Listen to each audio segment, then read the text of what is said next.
시간 또 시작하겠습니다.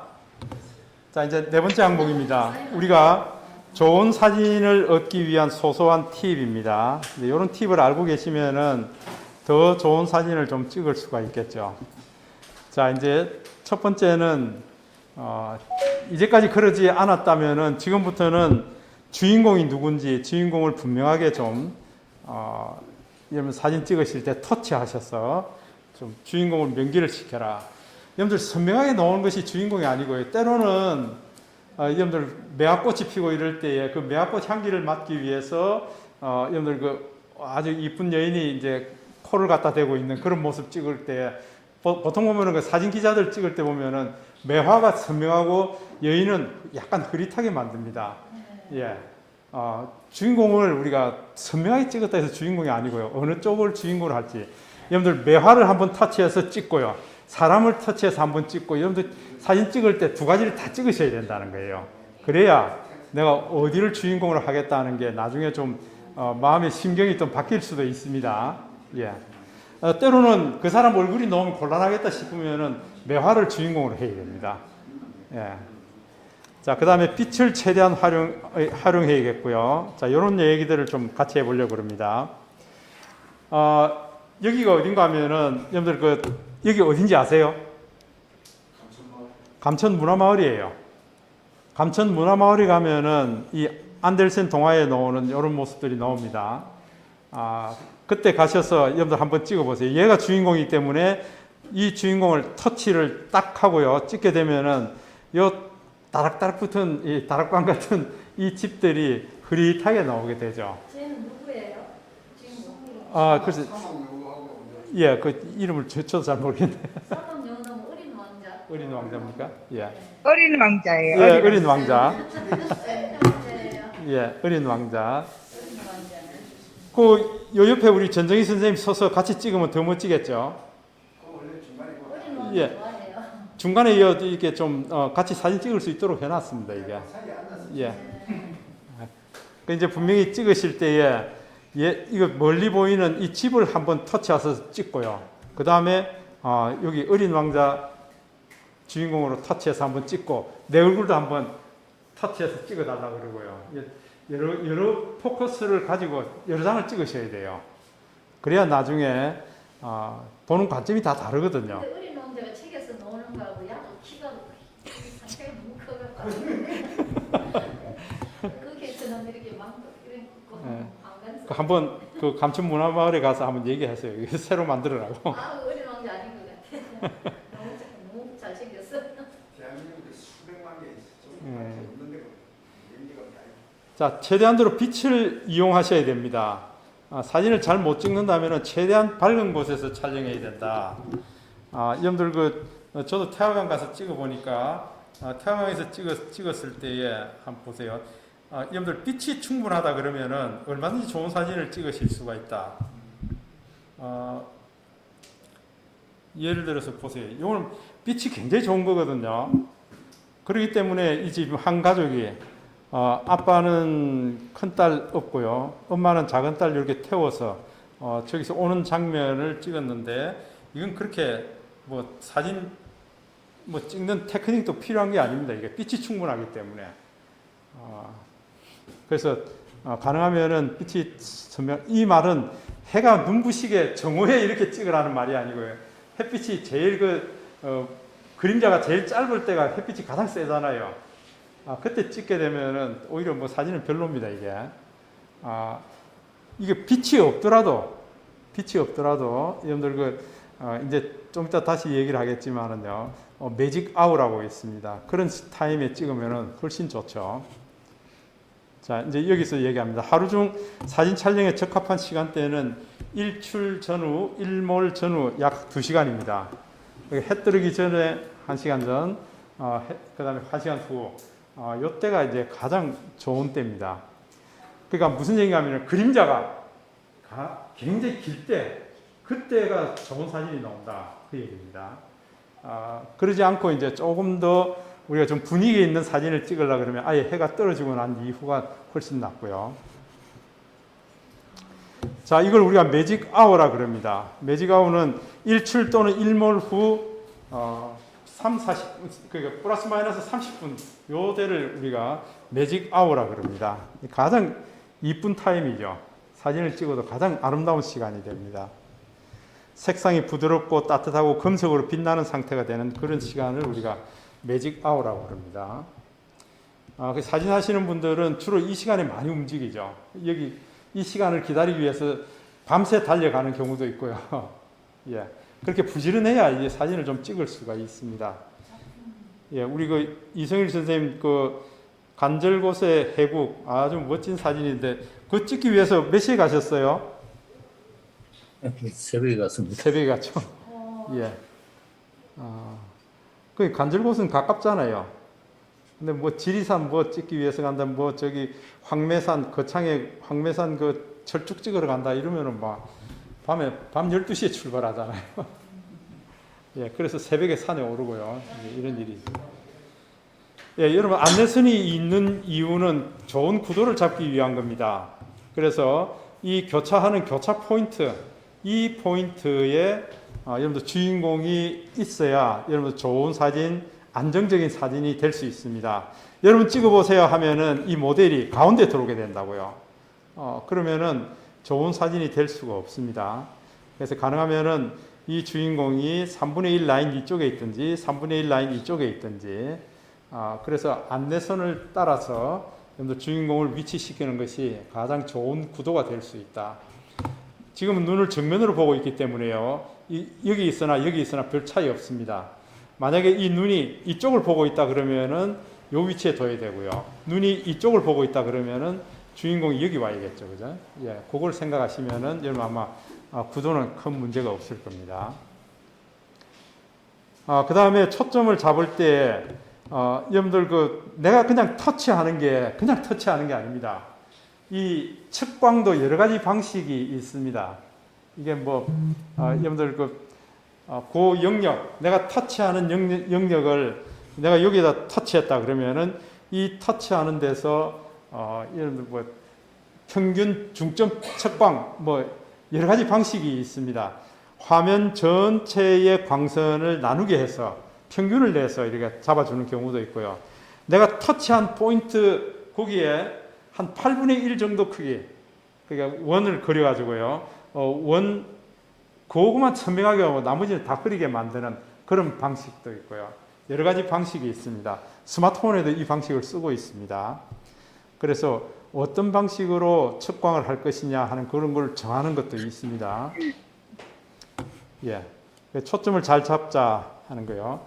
그 다음에 이제 여러분들 셀카 찍을 때에 가능하면은 우리가 보통 45도 사광에서 이렇게 사선을 두고 이렇게 찍게 되면은 아주 갸름하게 얼굴이 달걀 형태로 잘 나오게 되죠.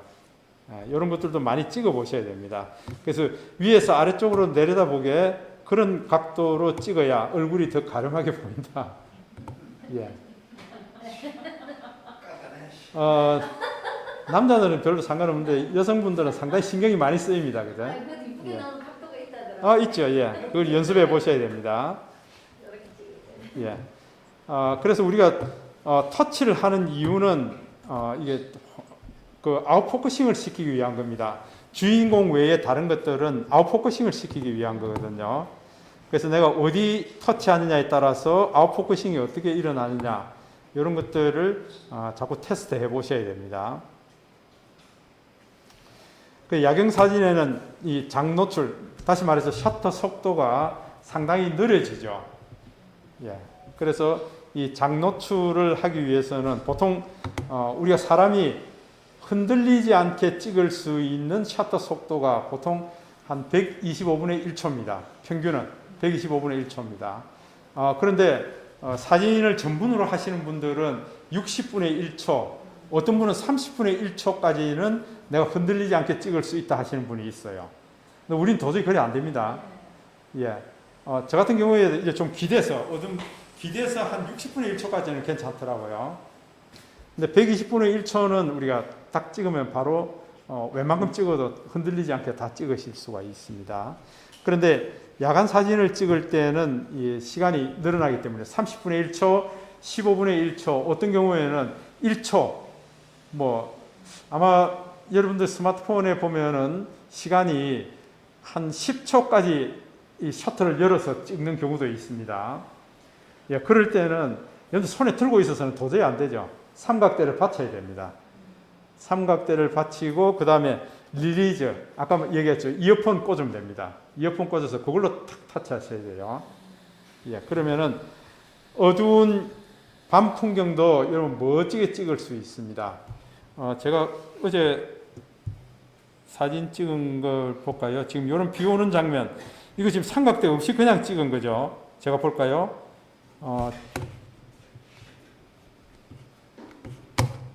F는 1.8, 조리개 1.8이고요. 17분의 1초예요. 17분의 1초 동안 이게 그러니까 사진이 흔들릴 수밖에 없다.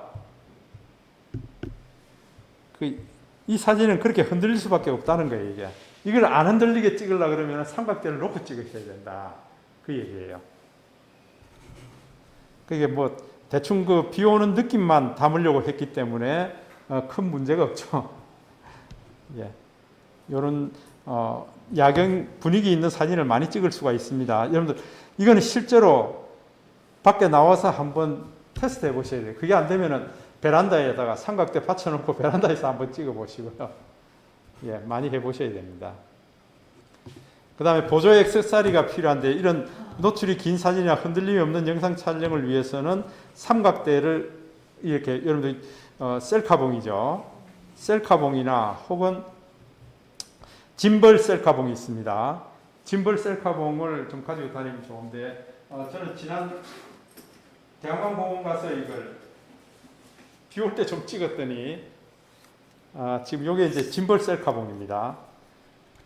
그래서 좀 충전을 시키겠다고 여기다가 전원을 탁 꽂았더니 삐지직 하더니 연기가 폴폴 하더니 막 살았더니 막 그냥 사망해 버렸습니다. 그 짐벌 셀카봉은 안 되고요. 그냥 고정시켜서 쓰는 수밖에 없습니다. 지금은. 예, 그러니까 이게 아마 물기가 있었던 모양입니다. 그래서 그냥 삐지직 가버렸습니다. 이런 게 하나 있으면은 여러분들 굉장히 편리하죠. 요거는 지금 2축용 셀카봉입니다. 2축. 3축용 짐벌이 있습니다. 3축용 짐벌은 내가 웬만큼 걸어가면서 촬영하셔도 흔들리지 않습니다. 예, 그만큼 아주 물건이 괜찮습니다. 이제 그런 게 여러분들 중국의 DJI에서 나오는 스무스포 하는 게 있습니다. 그런 게 하나 있으면은 걸어가면서 막 그냥 영상 촬영해도 흔들리지 않고 아주 좋은 장면들을 담을 수가 있습니다. 모델을 하나 얘기를 해주세요. 구입해서 사게.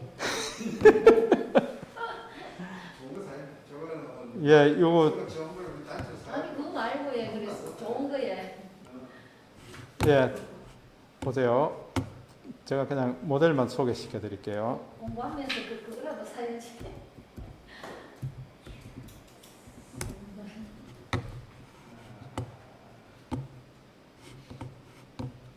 요즘은 조금 더 좋은 게 나오더라고요. 가볍고 더 좋은 게 나옵니다. 가격도 많이 싸졌고요. 요즘 최근에 나오는 게 이런 게 오즈모 스마트폰 심벌이라고 해요. 122,000원 하는. 이건 여러분들 웬만큼 뛰다시피 걸으면서 촬영해도 괜찮고요. 제가 말씀드린 거, 제가 가지고 있는 건 스무스포 요건데요. 요즘 최근에는 이렇게 나옵니다. 가격도 좀 더 싸죠. 예, 요게 XYZ 축이 지가 그걸 흔들림을 잡아주게 되어 있습니다. 예. 예, 이거 직수입입니다. 이게 스무스포, DJI에서 만들어 놓은 이런 것들이 괜찮습니다. 잠깐 좀 적게. 어떤 게 좋습니까? 요거 제가 추천드릴게요, 이거. 잠깐만요. 네, 설명 찍어요. 요게 컨트롤 판넬이 여기 있어서 아이고, 내가 이거 드릴게요. 이거 복사해서 드릴게요.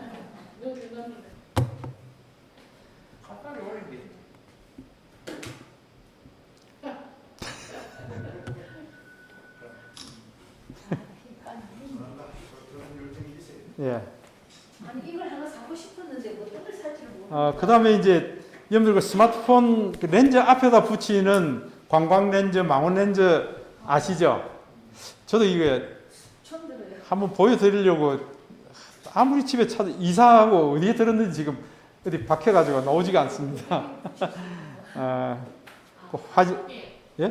카톡이 안 왔는데 아까 사진. 안 보냈죠. 저 이거 찍는다 그래가 안 보냈죠. 좀 아니 뭐 보내면 살 사람 많을 텐데 이름이 저기. 자, 그래서 여러분들 그 어안 렌즈라든지 접사 렌즈, 관광 렌즈 이런 렌즈들도 또 있습니다. 그 비싸지가 않은데요. 그런 것들을 하면은 더 이제 재밌는 사진들을 담을 수가 있는데 당연히 렌즈 앞에다가 부착하는 거니까 화질은 떨어집니다. 예, 화질은 떨어집니다. 예, 그렇게 하는 것보다는 오히려 발로 걸어서 더 가까이 가서 찍는 것이 훨씬 낫습니다. 자, 스마트폰 파지법입니다. 이 파지법은 여러분 아시듯이 세로 파지법이 있고요, 가로 파지법이 있는데 여러분들 찍으실 때에 이 새끼손가락이 이걸 받쳐줘야 됩니다. 세로로 찍을 때는 이렇게 해요. 자, 보세요. 이렇게 하면서 저 같은 경우에는 지금 이 셔터가 이 가운데 여기만 있어서는 안 되거든요. 이 플로팅 셔터라 그래가지고 이 셔터, 보조 셔터가 또 하나 더 있습니다.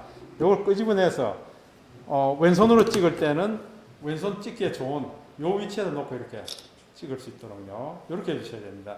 이걸 밑으로 요즘 화면이 커가지고 밑에 이거 찍으려고 그러면 힘들어요. 그죠? 예. 그래서 가로 파지법은 세로 파지법은 이런 식으로 새끼손가락을 밑에 받치고요. 이렇게 찍는 게 좋고, 가로 파지법은 어떻게 될까요? 여러분들 이렇게 해서 이 새끼손가락이 마찬가지로 밑에 받쳐줘야 됩니다. 받쳐주고 내가 사진을 찍기 좋은 플로팅 셔터를 여기다 위치를 옮기는 게 좋습니다. 이렇게 해서 찍어주시는 게 좋다.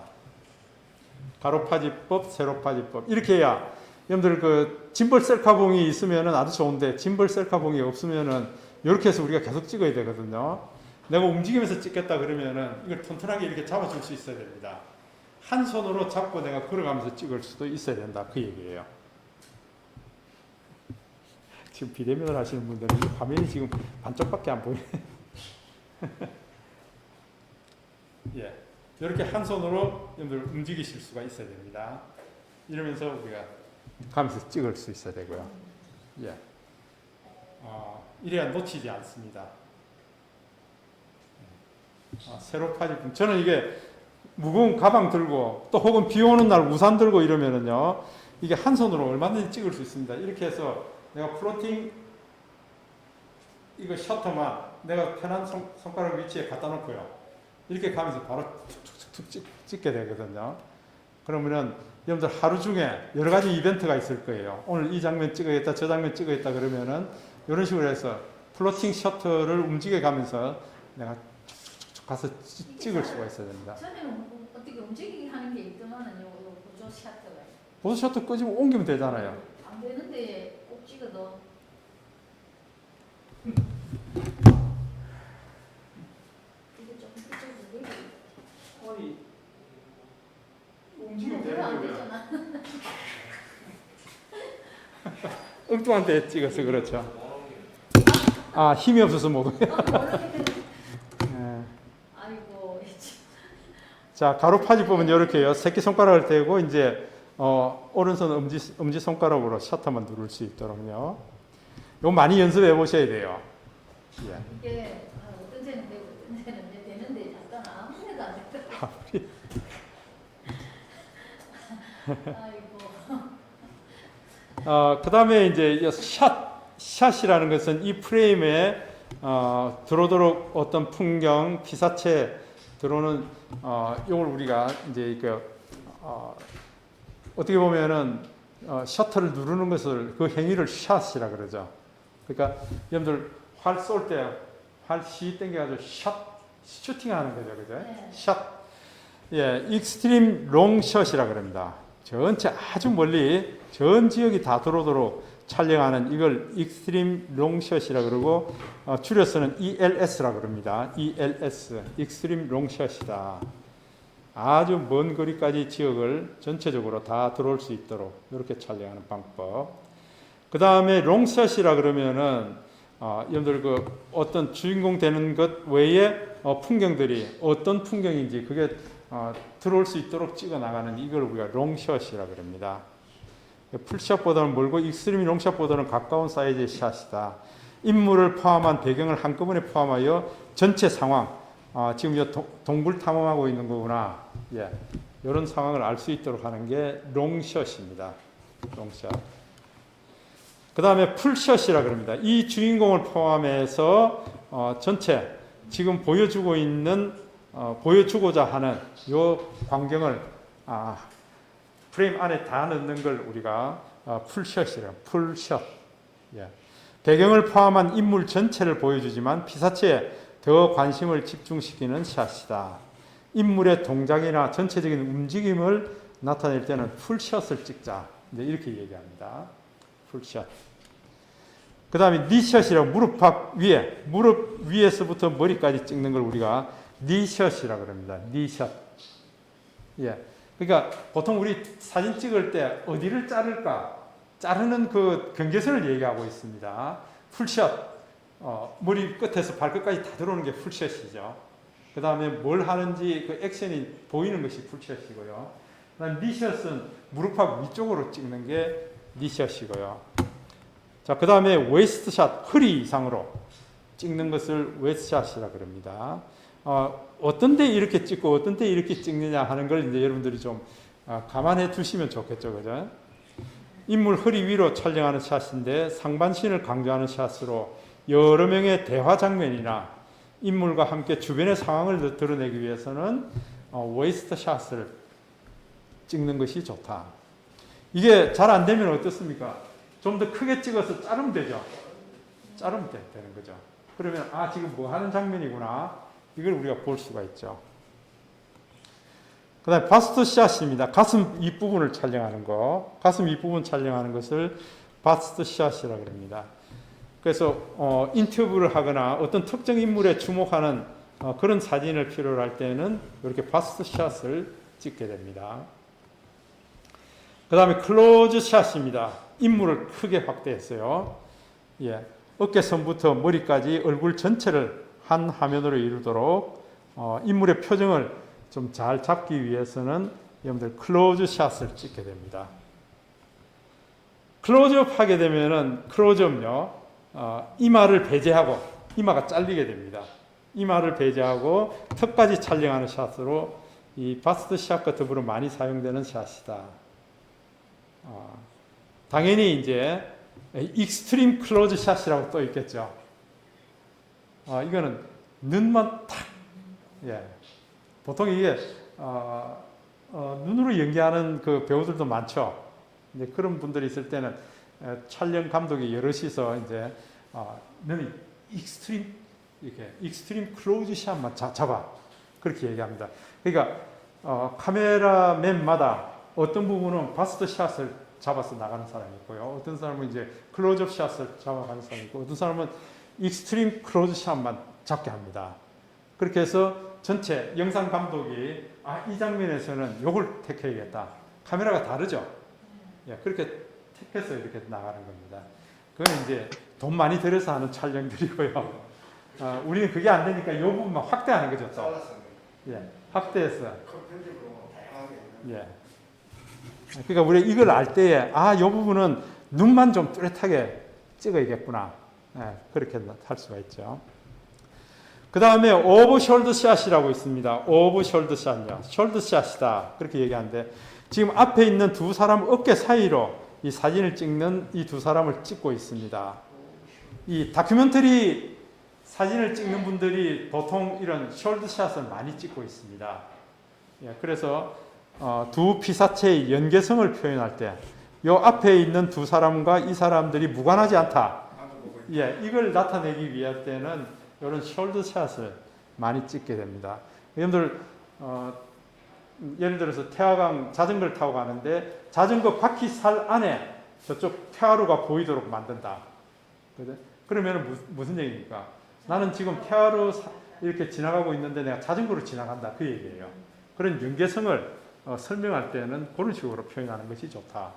그게 숄더 샷입니다. 비주인공인데 비주인공이 훨씬 크게 나옵니다.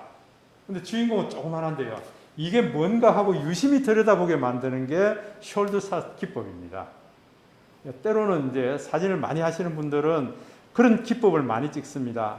제가 어제 소개시켜드린 한국 성당 100년 보면은 그 성당이 건물이 100년이 됐으니까 그 앞에 고목들이 얼마나 많겠습니까? 그 고목이 앞에 전경에 나서고 성당 건물이 나오도록 찍은 그런 기법이 많습니다. 그게 바로 숄더샷 기법이다. 예. 우리가 대공원이라든지 태화강 가면은 포토존 박스 있죠. 포토존 박스를 만드는 이유가 어디 있습니까? 그 안에 들어가서 사진을 찍게 되면은 이상하게 사람이 더 돋보이는 거예요. 예, 돋보이는 기법이 나타나게 됩니다. 이게 우리가 그걸 보통 그 PIP 기법이나 프레임 속에 있는 또 프레임 기법이다. 이제 그 얘기를 많이 합니다. 그래서 이제 피사체에 따른 샷의 분류를 보면은요, 이런 식으로 합니다. 처음에 풀샷 하면은 전체 사람이 다 나오겠죠, 그죠? 그 다음에 니샷 하면 무릎팍 위로, 그죠? 그 다음에 미들샷, 예, 허벅지 중간부터 해서 나오는 거예요. 웨이스트 샷, 그 다음에 웨이스트 샷, 그 다음에 뭐 바스트 샷, 클로즈업, 그 다음에 이 눈만 탁 찍게 되면은 익스트림 클로즈 샷이다. 이렇게 구분할 수 있다. 그래서 어떤 경우에 이렇게 표현하는 것이 좋은지 우리가 사진을 찍어가면서 한 번씩 만들 필요가 있습니다. 익혀두셔야 되는 거죠. 앵글 각도에 따라서 보면은 우리가 높은 위치에서 아래쪽으로 내려보고 찍을 때를 우리가 하이 앵글이라 그럽니다. 눈높이를 맞춰서 사진을 찍을 때 우리가 아이 레벨 앵글이라 그럽니다. 아이 앵글. 예, 눈높이에 맞춘. 우리가 어린아이 찍을 때 어린아이하고 눈높이를 맞추려고 그러면은 사진 찍는 사람이 무릎 꿇어야 돼요. 예, 그게 아이 레벨 앵글이거든요. 그렇게 찍어야 정상적으로 아이 눈높이에서 찍을 수 있다. 아이 눈높이뿐만 아니고요. 내가 코스모스를 찍겠다. 그러면 코스모스 키 높이에 맞춰야 된다고요. 그게 아이 레벨입니다. 근데 우리가 조금 더 예를 들어서 우리 딸을 아주 늘씬하게 만들어 주려고 그러면은 더 밑에서부터 찍어줘야 되죠. 그래야 다리가 늘씬하고 머리는 요만하게 나온다고요. 예, 그걸 우리가 로우 앵글이라 그럽니다. 로우 앵글로 찍을 때는 내가 자세를 더 낮춰야 됩니다. 내가 허리가 아파서 못 낮출 때는 여러분들 이거 쓰셔야 됩니다. 이게 짐벌 셀카봉 쓰셔야 돼요. 요거 써서 밑에서 이렇게 하면은 다리 능신하게 찍을 수 있죠. 그런 용도로 쓰셔야 돼요. 특히 여러분들 코스모스 같은 거는 밑에서부터 위로 찍어야 그 푸른 하늘에 하늘하늘 춤추는 장면들을 찍을 수가 있습니다. 해국 같은 거는 키 높이가 얼마 안 되죠. 불과 한 15cm, 10cm, 15cm밖에 안 될 거예요. 그 지 눈높이에서 보는 세상, 지 눈높이에서 바다를 보고 등대를 보고 있는 그런 표정을 찍으려 그러면은 이게 어떻게 됩니까, 이게? 바짝 밑에 바닥에 대서 이렇게 올려 찍어줘야 키 높이에서야 그 해국의 아름다움을 볼 수가 있죠. 해국이 보는 세상, 이런 것들을 담아줘야 된다고요. 예. 그때 여러분들 이게 꼭 필요하다.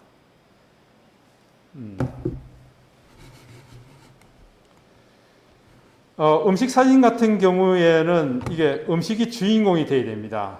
주인공으로 되면서 비주인공들이 분명히 있습니다. 비주인공을 함께 여러분들 놓을 때 다 선명하게 놓으면 안 된다고요. 어떤 것은 세로 구도로 찍어야 되고요. 어떤 것은 가로 구도로 찍어야 되는데 가능하면은 음식 사진 같은 경우에는 보세요. 주인공은 고기입니다. 고기인데 뒤에 와인과 와인잔이 약간 흐리게 나오도록, 특히 이런 사진 찍을 때는 자연광이 비치는, 자연광이 들어오는 유리창 자석 이런 데서 찍으면 훨씬 부드럽게 나오겠죠. 그래서 피자가 주인공인데 뒤에 와인이 또 하나 있다든지, 주인공 다음에 다른 보조 엑스트라가 뭐가 있는지, 예, 그런 것들을 보면서 터치를 어디를 해줘야 될까 하는 것들을 생각해 보고요. 그 다음에 여러분들 이 음식 사진 찍어보라 그러면 음식이 다 나오도록 찍습니다. 그거는 증명사진이지 음식을 맛깔스럽게 찍는 게 아니거든요. 그러니까 어디에 포커스를 줄 건가, 어디를 주인공으로 잡을 건가, 그걸 분명하게 잡으셔야 되고요. 특히 음식 촬영할 때는 이 대각선 구도를 쓰는 게 가장 좋습니다. 그래야 아주 앞에 있는 부분들은 선명하고요. 앞뒤로 약간 아웃포커싱이 생겨서 그런 사진이 음식 사진을 좋습니다. 그래서 여러분들 화면 구성에서 원근감을 극대화할 수 있는 사선 구도, 이걸 우리 대각선 구도라 그럽니다. 사선 구도로 찍는 것이 음식 사진은 가장 멋지게 찍을 수 있고 맛깔스럽게 찍으실 수 있다. 풍경 사진 같은 경우에는 이 선을 어디다 둘 거냐? 여러분들 분명히 안내선이 있는데요. 안내선 중에 이 지평선은 3분의 1 위에다가 둘까? 아니면 3분의 1 아래쪽에 둘까? 그 안내선이 있는 이유가 분명히 있습니다. 지금 요 같은 경우에는 이 뭐 볼인지 이런 거, 보리를 더 좀 포커스를 많이 주기 위해서 3분의 1 위쪽에다가 지금 지평선을 뒀습니다. 하늘이 더 중요하다 그랬으면은 요 지평선이 3분의 1 아래쪽으로 내려오겠죠. 그죠? 그러니까 어디다가 더 비중을 둘 거냐 하는 걸 생각하시면서 안내선을 기준으로 여러분들 그 구도를 맞춰가는 것이 좋다. 푸르른 하늘을 배경으로 찍겠다. 여러분들 이제 최근에 가을 하늘들이 아주 좋습니다. 새파란 하늘을 찍겠다 그러면은 틀림없이 여러분들 새파란 하늘을 찍으려 그러면은 해가 내 등 뒤에 있어야 됩니다. 그래야 새파란 하늘을 찍을 수가 있습니다. 반대로 역광으로 찍게 되면은 절대 새파란 하늘이지만은 새파랗게 찍을 수가 없습니다. 이건 여러분 광학 기계의 특성입니다. 이거는 틀림없이 여러분들 알고 있어야 됩니다. 와, 오늘 이 습도 바다가 아주 멋지네. 진짜 새파란 하늘 멋지네. 그러려면은 해가 내 등 뒤에 있어야 됩니다. 그래야 새파란 하늘을 찍을 수 있습니다. 광학기계 특성상 그렇다는 거예요. 자, 이거 우리 동영상도 여러분들 많이 찍을 텐데 이게 스마트폰 카메라 구조입니다. 여러분 깜짝 놀랐죠? 요 작은 안에 어떻게 이렇게 복잡하게 만들어져 있냐? 이게 모듈로 만들어져 있는 겁니다. 모듈로. 그러니까 이 안에 렌즈 안에 몇 개 넣고요.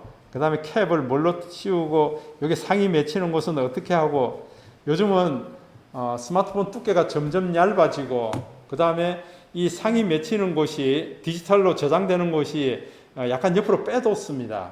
이제 메커니즘 방식을요. 잔망경 방식이라 그래가지고 여러분들 요즘 스마트폰은 다 이렇게 옆으로 빼서 잔망경 방식을 쓰고 있습니다. 근데 상이 맺히는 그것을 우리가 CCD라고 얘기하는데요. CCD 크기가 1.7인치 분의 1, 1.8인치 분의 1, 보통은 2.33분의 1인치입니다. 그러니까 1인치가 대각선 길이가 얼마죠? 2.54cm예요. 2.54cm를 지금 2.33분의 1로 나눈 거예요, 이게. 크기가. 그러니까 얼마나 작습니까? 여러분, 내 새끼 손톱만 하다. 그렇게 보시면 돼요. 내 새끼 손톱만 하다. 여기에 지금 상이 맺히는 거거든요. 요 새끼 손톱만한 크기를 격자무늬로, 정사각형 격자무늬로 잘게 쪼갠 것, 그 하나하나를 우리가 픽셀이라고 그럽니다. 픽셀을 몇 개로 쪼갰다고요? 지금 저 같은 경우에는 노트 20 울트라가 1억 800만 화소예요. 1억 800만 개로 쪼개놨다는 거예요. 근데 디지털 기술이 놀랍죠? 1억 800만 개소로 쪼개진 그 픽셀 하나하나 안에 여러분들 빛의 3요소가 들어있습니다. 빛의 3요소는 RGB죠. 레드 컬러 값이 얼마고 그린 컬러 값이 얼마고 그 다음에 블루 값이 얼마인지 여기에 얼마나 밝은지 노출값이 이 안에 저장이 되어 있습니다. 1억 800만 개 저장이 돼서 그게 한 장의 사진으로 나에게 나옵니다. 그 시간이 착각하고 난 이후에 바로 볼 수 있다. 그게 디지털 기술이에요. 깜짝 놀랄 일이죠. 옛날에 처음 맘모스 카메라 제일 최초 카메라는 사진 한 장 찍으려고 그러면은 하루에서 하루 반 정도 필요했습니다. 그만큼 카메라를 열어놓고요. 기다려야 빛이 투과된 모습을 가서 사람이 직접 이렇게 스케치해야 됩니다. 그런 시간이 필요했는데 지금 디지털로 오면서 이렇게 많이 바뀌었어요. 자, 이런 렌즈가 지금 3개, 4개, 5개. 지금 삼성전자 그 카메라 사업부에서는 체크하고 있는 게 우리 뒷면에 렌즈가 12개 박힌 놈을 지금 테스트하고 있습니다. 왜 12개까지 테스트하고 있을까요? 더 좋은 사진을 얻기 위해서요. 더 좋은 사진을 얻기 위해서. 지금 1억 800만 화소도 괜찮은데 지금 삼성이 S21을 내놓으면서 2억 화소를 가져갈까 말까 지금 고민하고 있어요. 그 얘기는 지금보다 더 좋은 사진을 만들 수 있습니다. 그 얘기예요. 그렇다 하더라도 이 CCD 창이 스마트폰 특성상 더 크게 만들 수는 없다. 디지털적으로 지금 해결하려고 그럽니다. 예. 그게 이제, 이거 보세요. 카메라 렌즈를 동시에 여러 개, 내가 셔터 한번 누르는 순간에 망원, 광각, 초광각, 이런 것들을 한 번에 동시에 다락 찍었습니다. 찍고 난 이후에 그걸 합성하게 되면 어떤 일이 일어날까요? 우리가 생각지 못하는 아주 멋진 사진들이 나올 수 있거든요. 그래서, 여러분들 그 카메라 안에 인물 사진 모드라고 있을 겁니다. 여러분들 인물 사진 모드만 제대로 잘 찍으시면은 인물 사진 모드는 여러분들 렌즈 2개 이상이 돼야 인물 사진 모드를 찍을 수가 있습니다. 2개, 3개, 4개, 5개 이렇게 복합적으로 들어올 때에 우리가 좋은 사진을 찍을 수가 있습니다. 그 인물 사진 모드 찍는 방법은 제가 다음 시간에 아주 세세하게 좀 알려드릴 건데요. 그것만 잘 아시면은 여러분들 멋진 사진을 찍을 수가 있습니다.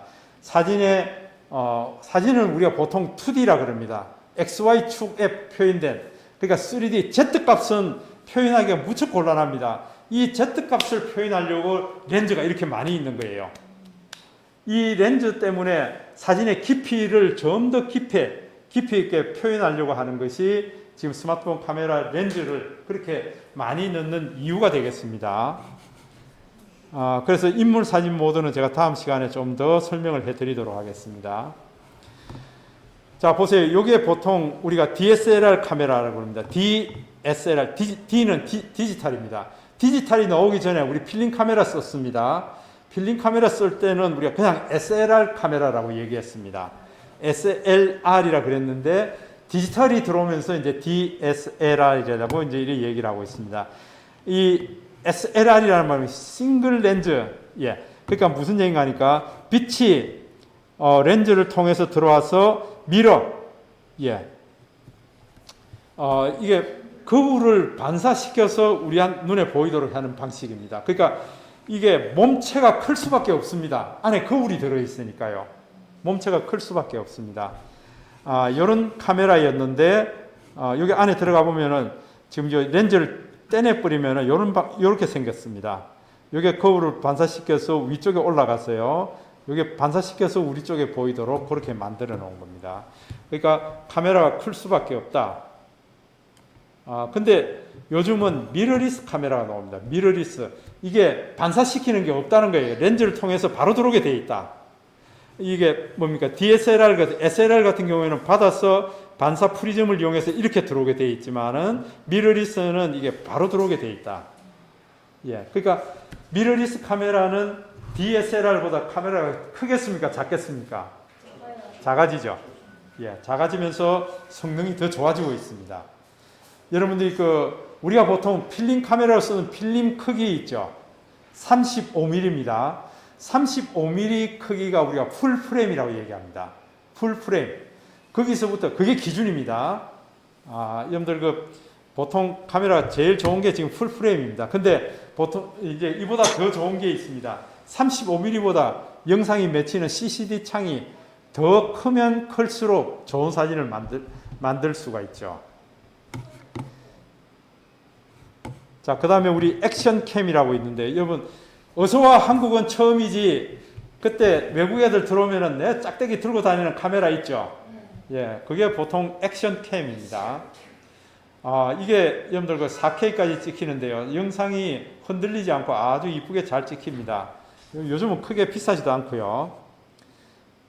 그 다음에 웹캠이라고 하는데 지금 제가 가지고 있는 게 이게 웹캠입니다. 여러분들, 이게 보통 뭐 줌 할 때뿐만 아니고요. 이게 유튜브 할 때 이 웹캠을 이용해서 많이 할 수도 있습니다. 촬영을. 이게 영상이 깨끗하게 잘 나옵니다. 잠깐만요. 예, 지금 강의 중인데 조금 이따 제가 전화드리겠습니다. 예. 자, 웹캠, 삼각대 이런 것들을 좀 이용하시고요. 그 다음에 아까 얘기했는데 스마트폰 짐벌, 스마트폰 짐벌 여기 스무스폰입니다. 그 다음에 내가 조금 더 좋은 음질을 찍겠다 그러면은 요런 마이크가 필요합니다. 요런 마이크. 예. 여러분들 그 간단하게 한 2만 원 정도 하는 마이크도 있고요. 그 다음에 요런 마이크는 좀 가격이 비쌉니다. 특히 제가 쓰고 있는 요게 마이크 음향 전문 업체입니다. 이거 미국의 전문 업체인데 이거 슈어 MV88 툴킷이라는 게 있는데 요거는 조금 가격이 비싼데 코스트코에 가면 살 수 있습니다. 저는 직구로 샀는데요. 코스트코에 가니까 지금 요걸 대량으로 갖다 두고 그게 사는 사람이 많다는 거예요. 예. 제가 가보니까 28만 얼마더라고요. 28만 원. 핀 마이크 이런 거는 한 2만 원 주면 삽니다. 2만 원. 그 다음에 LED 조명요.